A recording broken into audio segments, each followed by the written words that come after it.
Hello, it's me again, I'm Nafid. In this video, we'll explain how to enhance the security on your ArubaOS switch, of which we'll talk about NTP Authentication, how to configure TACACS Plus, how to configure IP Authorized Manager, enable enhanced secure mode as an example.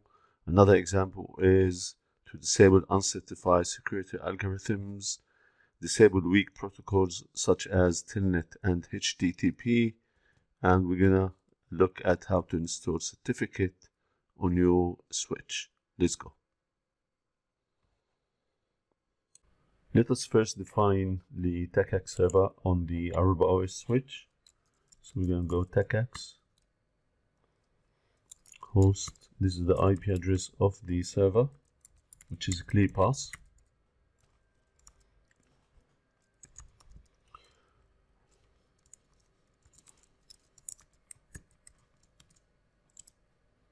So that's, we have defined TACACS server basically, and then we'll define the TACACS configuration with the fallback to local.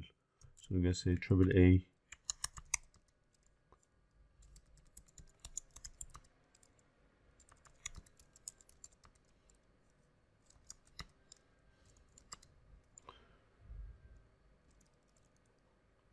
so here, then we will enable for the enable password, so AAA authentication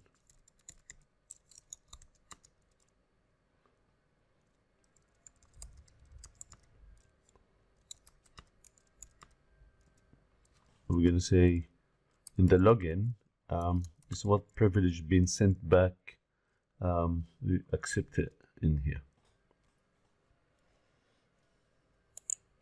We might want to harden the SSH, so we can say crypto key SSH RSA bits. We can, then the options, we have available options here. We go for the highest option, 3072. We can apply the enhanced security if you like, or you can manually disable the uncertified algorithms that are weaker than what we expect. For example, we can say secure mode enhanced if you like. You can do this, or we can manually go and just disable a few things like HMAC, MD5, SH1, and so on.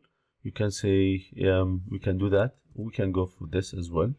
So it tells you what it's going to do.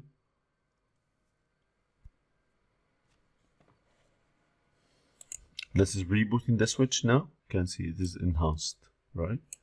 And the switch is reset to its factory default and it's an enhanced mode. We can disable enhanced mode, so we're going to go secure mode. And what options we have? Standard. We go for standard. Easier to deal with in the lab for the demonstration purpose. Part of best practice is to configure the NTP or NTP status.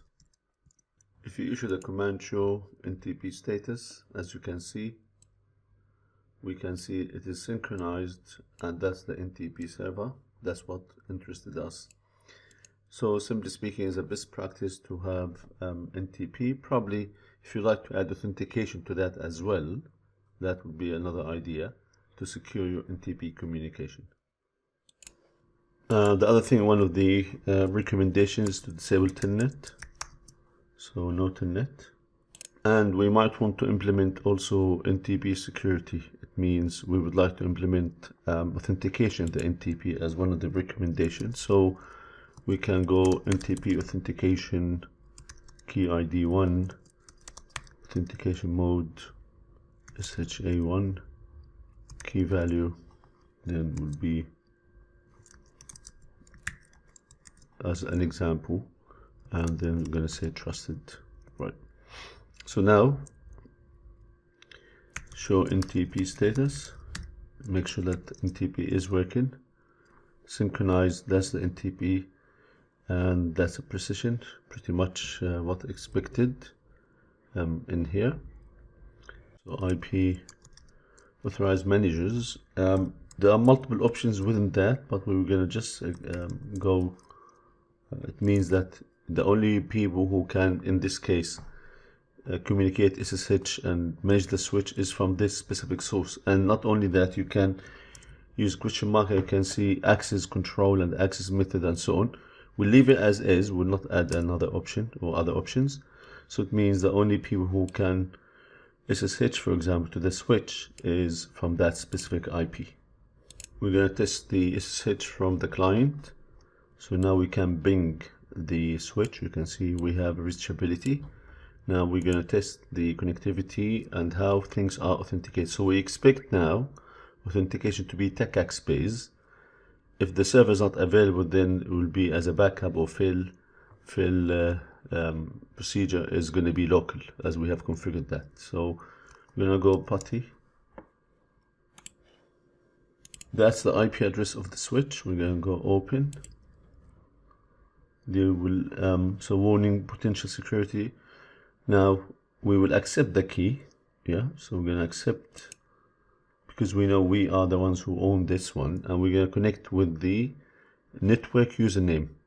And the network username, in this case, the one that ClearPass should use to authenticate, network admin 11 in this case, and password is, and see what entry do we have in ClearPass, what is the authentication service that has been used to authenticate that admin. So in ClearPass, we went to the access tracker. Notice the recent entry here. This is the username, and let's have a look. And that's the service that has authenticated us. So the request was sent to ClearPass. The client IP was from the machine, from the switch here, and the remote IP is where we connected to the switch. That's the client IP. Show you how to install certificate on the switch.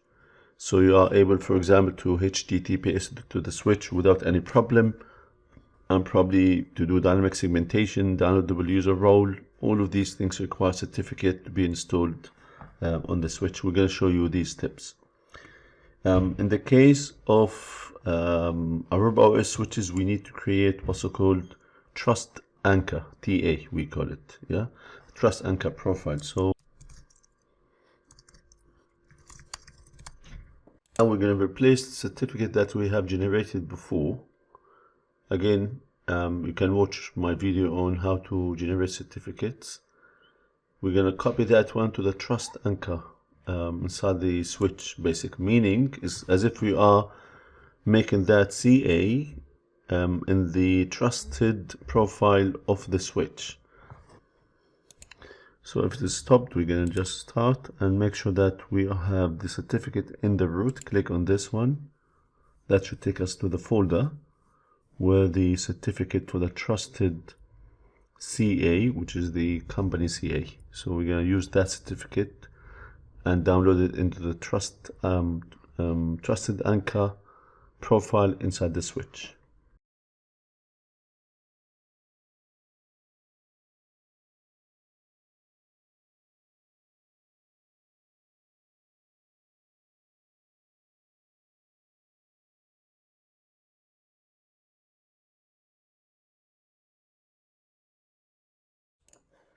Transfer is successful. It means the certificate now is deployed. So show crypto PKI TA profile. We're going to see the one we have created here, and profile status is installed. Looks like things are working here. Now we need to create the certificate signing request on the switch.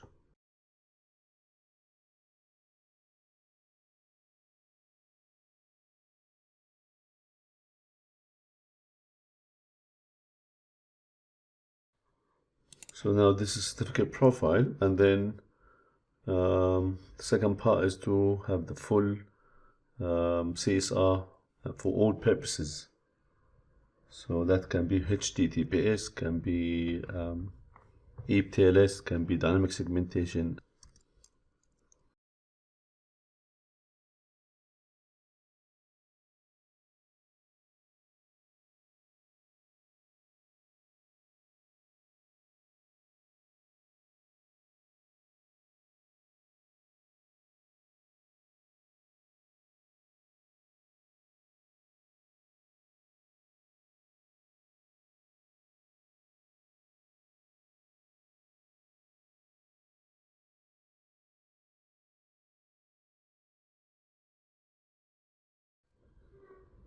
So the certificate sign request has been generated on the switch itself.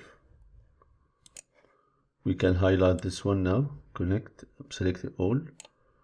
We logged in, so we're going to request certificate, then we go to advanced, and we will paste this one here. This is the one we have generated,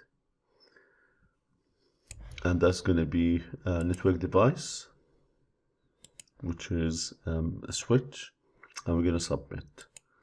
Once you submit, then you can download certificate base 64. So we're going to go base 64 and download the switch certificate.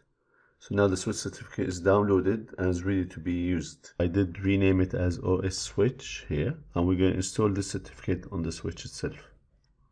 So now we are back on the switch. SSH session, copy, SFTP, local certificate, and the name that we're going to use, student.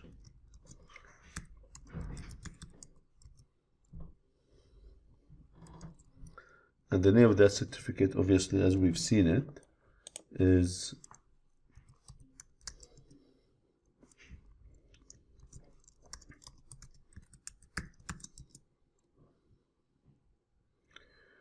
transfer was successful. We can see that now. Let's have a look. Show crypto PKI local certificate. We can see the local certificate, web certificate, and that's deployed here, and it is for all purposes. Usage all can be used for .1x authentication, web authentication, and so on. Right. I would like to enable only web SSL, and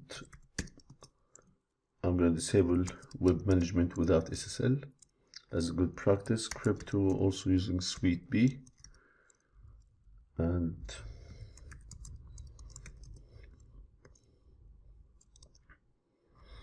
okay.